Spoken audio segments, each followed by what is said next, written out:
Hey guys, how you doing? Just want to share another real world survival tip for you guys. A lot of times you'll make a survival kit, quote unquote, and put a fish hook in there and say, well, if I'm stuck somewhere, I could catch a fish and eat it. And you know, that crap doesn't work. It never works. You know why? Because that's the kind of water you're going to find right here. This is my little backyard walkabout area. And yeah, go ahead, try to catch a fish in there. I dare you.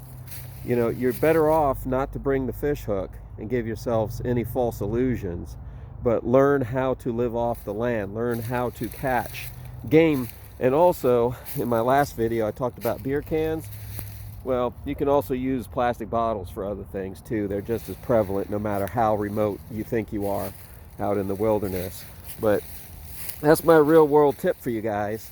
Don't bother with the fish hook. It's a waste of time, give you false hopes. Thank you, and I'm going to finish my walk around, and you guys have a great day.